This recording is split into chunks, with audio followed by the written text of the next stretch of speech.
को बता दें, पहली खबर का रुख कर लेते हैं रायपुर से खबर, जहां पर पुलिस ने बीजेपी नेताओं कार्यकर्ताओं को गिरफ्तार किया है। ये बड़ी अपडेट आपको दे रहे हैं। विधानसभा का घेराव करने जा रहे थे बीजेपी के कार्यकर्ता। पूर्व मंत्री राजेश मणत के नेतृत्व में निकले थे बीजेपी नेता। पुलिस ने राजेश मणत समेत कार्यकर्ताओं को गिरफ्तार किया और शहर में बढ़ते अपराध को लेकर घेराव करने पहुंच रहे थे बीजेपी नेता। ये बड़ी जानकारी, अहम जानकारी आपको दे रही हैं जो इस बीच सामने आ रही है। आपको बता दें कि बीजेपी के नेता कार्यकर्ताओं को गिरफ्तार किया गया है। यहाँ पर बड़ी जानकारी आपको दे दें, पूर्व मंत्री राजेश मणत के नेतृत्व में बीजेपी के नेता जो है निकले थे। पुलिस ने राजेश मणत समेत कार्यकर्ताओं को गिरफ्तार कर लिया है। शहर में बढ़ते अपराध को लेकर घेराव करने पहुंच रहे थे बीजेपी के नेता। ये बड़ी अपडेट आपको दे रहे हैं जो इस बीच सामने आ रही है।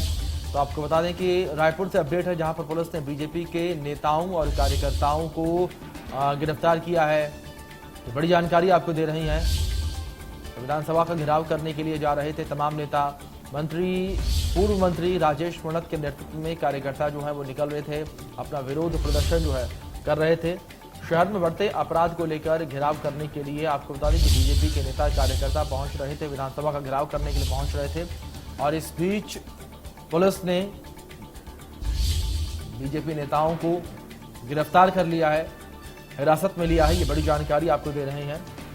पूर्व मंत्री राजेश मणत के नेतृत्व में बीजेपी नेता जो है वो निकले हुए थे।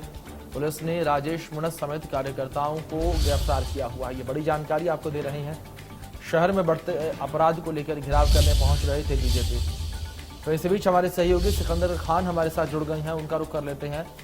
सिकंदर, सबसे पहले जानकारी आपसे यहाँ पर लेना चाहेंगे कि जिस तरीके से प्रदेश में बढ़ते अपराधों का मुद्दा जो है उसे आधार बनाकर भारतीय जनता पार्टी जो है यहाँ पर विरोध प्रदर्शन कर रही थी। इस विरोध प्रदर्शन के दौरान और क्या कुछ मुद्दे जो हैं वो उठाए गए बीजेपी नेताओं की ओर से?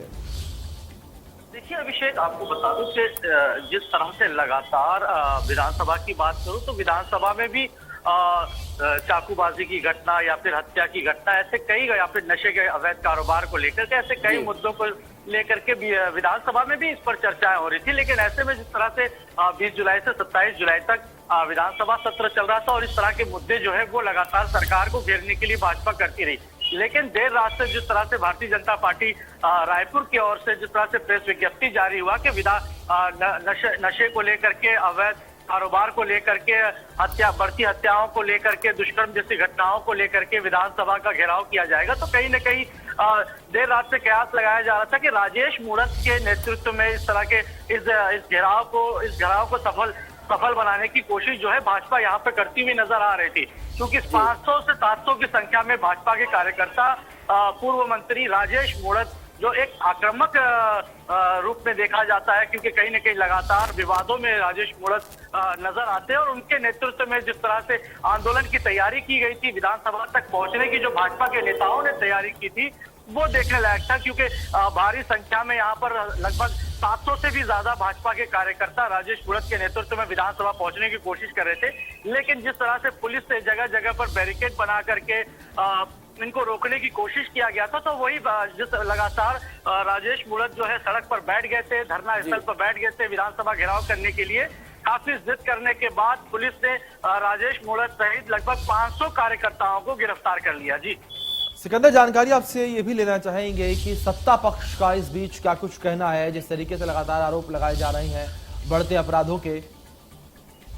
देखिए अभिषेक, जिस तरह से लगातार इन 3.5 सालों की अगर बात किया जाए कि जिस तरह से 3.5 साल हो गई है कांग्रेस की सरकार को, इन 3.5 सालों में विरोध प्रदर्शन नाम मात्र के लिए थे। और ऐसे में अगर बात किया जाए 2023 में जिस तरह से विधानसभा चुनाव को महज साल भर बचे हुए, तो ऐसे में भारतीय जनता पार्टी किसी भी तरह के आंदोलनों को, किसी भी तरह के जो मौके मिलते हैं तो उन मौकों को भाजपा नहीं छोड़ना चाहेगी। क्योंकि 15 साल सत्ता में रही और अचानक सत्ता जो है वो हाथ से चले गई, महज 14 एमएलए भाजपा के पास बची हुई। तो हर तरह के जो छोटे मोटे मामले भी आते हैं या फिर छोटे मोटे मुद्दे भी अगर होते हैं तो भाजपा उसको बंजाने में किसी भी तरह की कसर नहीं छोड़ती है। क्योंकि अभिषेक 2023 विधानसभा चुनाव पास है, लगातार जो भाजपा के हर स्तर की बात किया जाए, पूर्व मुख्यमंत्री रमन सिंह, अलग छोर से विधानसभा में नेता प्रतिपक्ष धर्मलाल कौशिक की बात करूं, बृजमोहन अग्रवाल की बात करूं, तो एक नया नेतृत्व जो है वो विधानसभा में कांग्रेस की सरकार को घेरती हुई नजर आ रही है। अगर इधर बात करूं तो राजेश मूणत एक अलग नए नेतृत्व में काम करते हुए यहाँ पर अपराध के छत्तीसगढ़ में बढ़ते अपराध, हत्या, लूट और